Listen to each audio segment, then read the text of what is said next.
Hello everyone, আসসালামু আলাইকুম। আপনারা সবাই কেমন আছেন? আশা করি ভালো আছেন। কাছে কিংবা দূরে যেখান থেকে আমার ভিডিও দেখছেন আপনাদেরকে জানাচ্ছি আন্তরিক ধন্যবাদ। আমি ফিরে এসেছি আপনাদের মাঝে নতুন একটি রেসিপি নিয়ে।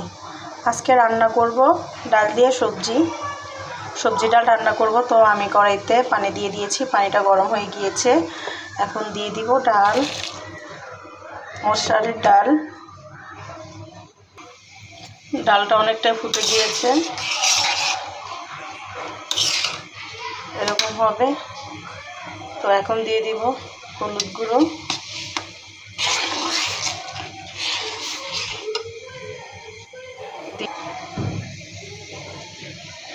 আগে থেকে ধুয়ে কেটে পরিষ্কার করে নিয়েছি। এখানে সিম, আলু, ফুলকপি, শালগম, মূলা সব একসাথে কেটে ধুয়ে রেখেছি।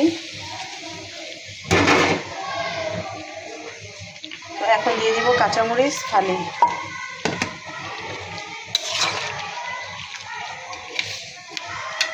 ঢেকে দিব সিদ্ধ হওয়ার জন্য। দিয়ে দিব ধনিয়া গুঁড়ো, সামান্য পরিমাণে গরম পানি দিয়ে দিব তরকারিটা সিদ্ধ হওয়ার জন্য। দিয়ে দিব অল্প পরিমাণে গরম পানি দিয়ে দিলাম। এখন আমি ঢেকে দিব। দিয়ে দিব পরিমাণ মতো লবণ। সিদ্ধ হয়ে গিয়েছে, এখন আমি বাগার দিয়ে দিব।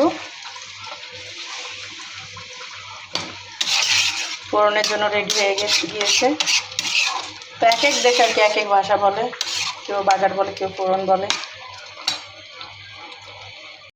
তেলটা গরম হয়ে গিয়েছে, এখন দিয়ে দেবো শুকনো মরিচ। দিয়ে দিব কিছুটা জিরে গুঁড়ো, আস্ত জিরে।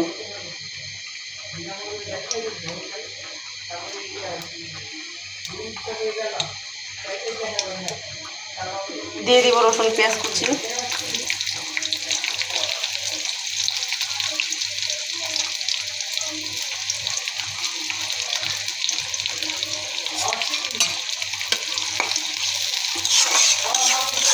ভিডিওতে কিন্তু দেখা যাচ্ছে না, এখানে কিন্তু